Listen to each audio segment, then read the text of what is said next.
We were established in 2005. At the time, we had a South African company as a co-owner, and then we separated from them in 2009. In 2017, we did a rebrand.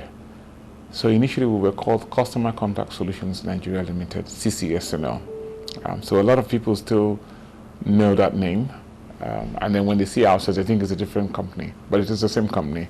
The same company in the sense that the owners have not changed of the company. However, the way we deliver our service, our service portfolio, all of that has evolved over time. So that's essentially, it's a brief history of Outcess.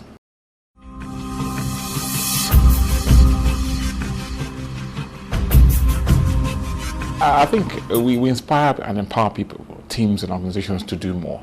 That's essentially what we do.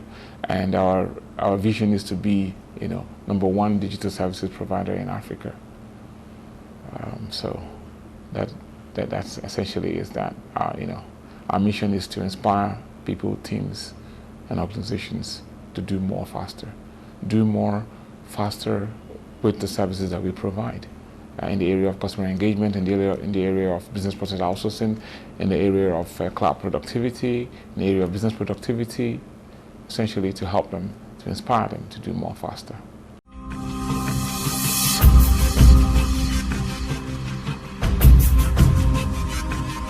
So we have 4 pillars. The first one is business process outsourcing. The second one is customer engagement solutions. The third one is business productivity solutions. And then the 4th pillar is our cloud services. So those are the 4 pillars of our service.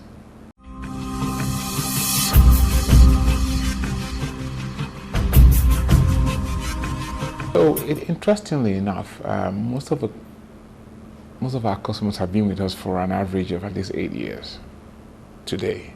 We do have new customers, but so once we engage with a customer and they see the level of service that we provide, they basically stay with us for years. I mean, we have customers who have been with us for up to a decade, right? And we're still providing services, adding more services to what we're doing for them.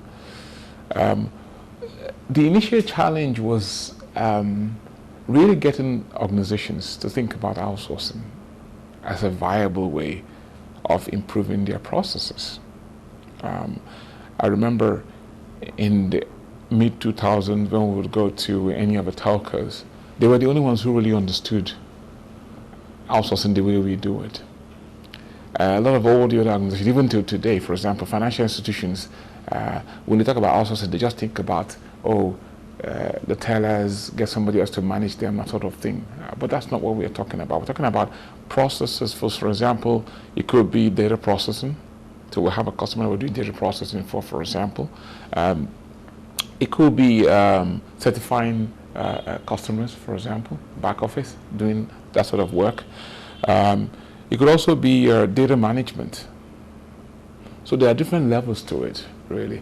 So initially what we had to do was to educate the customer. Once we did that education, it became a little bit easier to engage.